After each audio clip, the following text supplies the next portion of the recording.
When talking about the United States government, we will refer to a group of people called the Founders a lot. We will talk about their role in history and our government. So, today's Scholarcation will take us to Washington, D.C., while we answer the question, who are the Founders and what influenced them? The Founders are also known as the framers of the U.S. Constitution and are often referred to as America's Founding Fathers. Let's take a closer look. The Founders were well-educated and scholarly men. The Founders were the political leaders of the colonies. They developed their own ideas about what government should be, led the fight against the British, helped to create state governments, and influenced the writing of the U.S. Constitution. They used their knowledge of past governments, political philosophy, and their own experiences to shape the history and government in the United States, as well as the individual states. Including amongst the Founders was Thomas Jefferson, who wrote the Declaration of Independence, and George Washington, who led the army against the British in the Revolutionary War and would go on to be our first president. James Madison is considered the father of the Constitution for his many contributions, including the Virginia Plan and the Bill of Rights. So, what made these men the Founders? Where did they get their ideas on what government should be? And what influenced them? First up, the ancient Greeks. Here we are in Washington, D.C. at the Lincoln Memorial. Why aren't we in Athens? I thought we were talking about Athens. I've been there, the weather's better. Oh, we're here to talk about influence, not just Athens. The Athenians were very influential in architecture. As you can see in the Lincoln Memorial, looks just like the Parthenon in Athens, Greece. But what else did they influence? They also influenced culture and our American democracy. Athenian democracy was very influential into the thinking of the Founders. Let's go explore some, and then we'll talk more about it.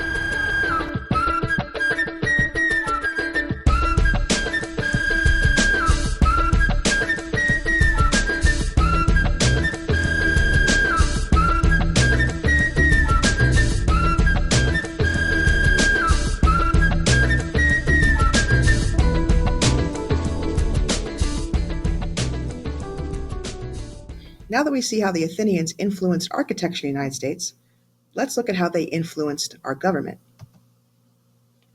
Democracy in Athens greatly influenced democracy in many parts of the world, including the United States. Democracy means people have the power. The government is ruled by the people. The type of democracy found in ancient Athens was a direct democracy. In a direct democracy, citizens make decisions and control government for themselves. In order to make those decisions, citizens of Athens would vote. However, not all residents of Athens were considered citizens. Only free males born in Athens could vote. Women were not allowed to vote. Foreigners and slaves were also not allowed to vote.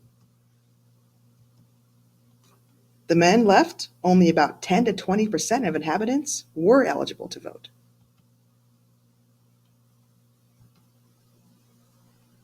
The style of direct democracy exercised by the Greeks in Athens influenced the U.S. Constitution and government in three major ways.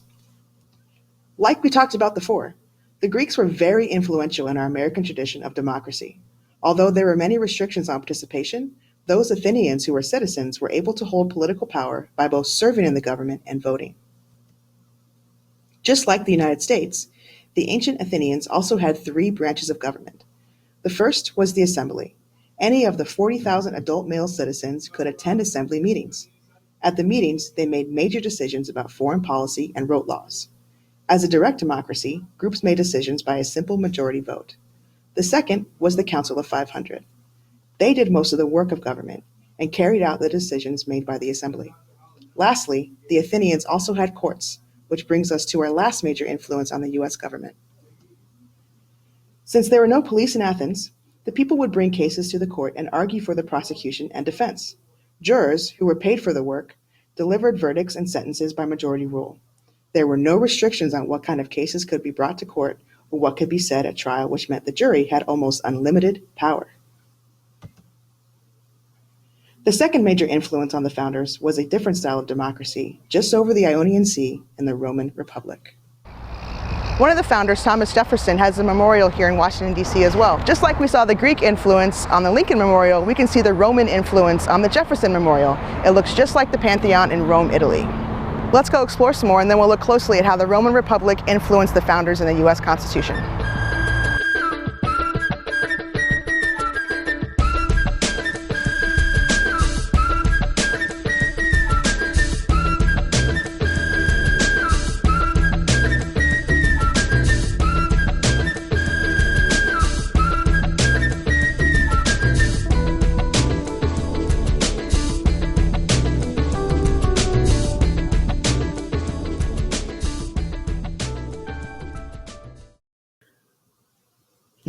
Let's take a closer look and see how the Roman Republic influenced the founders and the United States Constitution.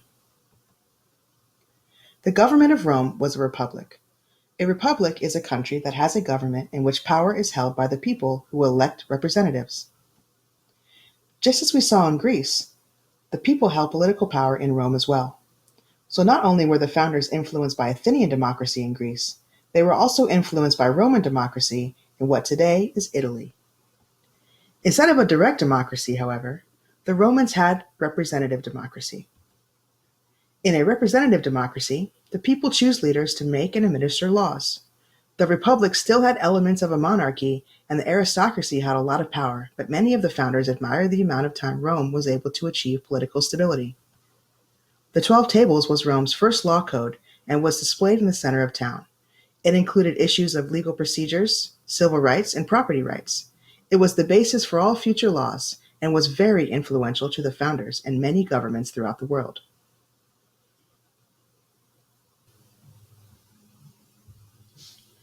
The third and final influence on the founders that we're going to discuss today are political philosophers. The Enlightenment was an intellectual movement that emphasized reason and the importance of the individual.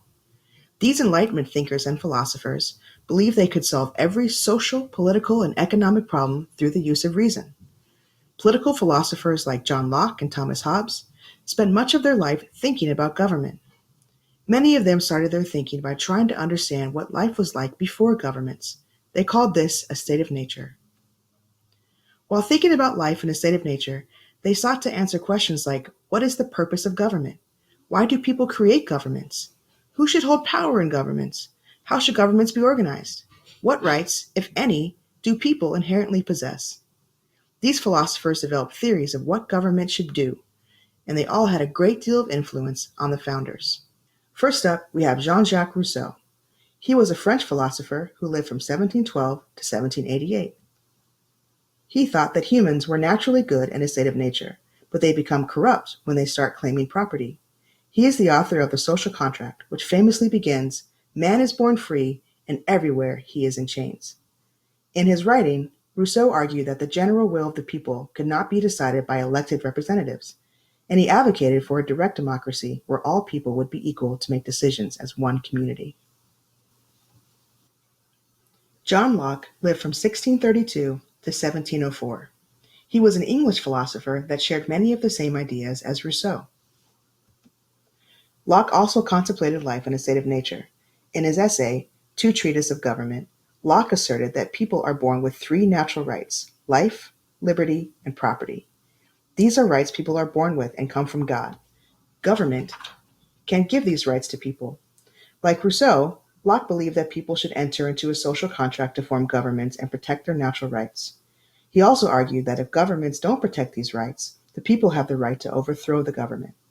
His ideas strongly influenced the Declaration of Independence and the founders' beliefs in the principles of limited government. Thomas Hobbes lived from 1588 to 1679 in England during the English Civil War. In a state of nature, Hobbes believed people were inherently evil and the life of man was solitary, poor, nasty, brutish, and short. In Leviathan, Hobbes argued that the best form of government was an absolute ruler who could control and protect the people. The social contract, Hobbes argued, was between the people and their ruler. Once people gave up their natural rights to the ruler, they must obey him or else choose death. Charles Montesquieu lived from 1689 to 1755 in France, while it was ruled by the absolute monarch king, Louis XIV. He believed that in a state of nature, people were so fearful that they avoided violence and war. In the spirit of laws, Montesquieu asserted that the need for food motivated individuals to join together in society. He wrote that the main purpose of government should be to maintain law and order. He opposed the monarchy of France and thought the English Parliament was the best form of government because it had separate legislative and executive branches. He influenced the founders to believe in the importance of checks and balances, and for each branch of government to be separate and equal.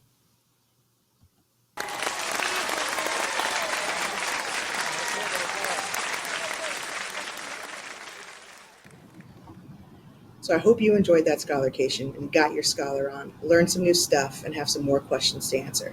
I have some questions for you to ponder too. For one, look at these democracies that we talked about. Were they really true democracies? So many people were excluded and unable to participate, yet the founders were still influenced by that. What do you think? Which political philosopher do you agree with most? Are you more like Hobbes? Do you think that people are evil, will be mean, will need an absolute ruler to keep them in charge? Or do you think it's more important that government protect natural rights? Do you think that people inherently have rights? And who influenced the influencers? Where'd they get their ideas? Maybe you should go find out. Maybe you should stay curious. Maybe you should go on a scholarcation. Because when you travel, you learn, and when you learn, you want to travel more. See you next time.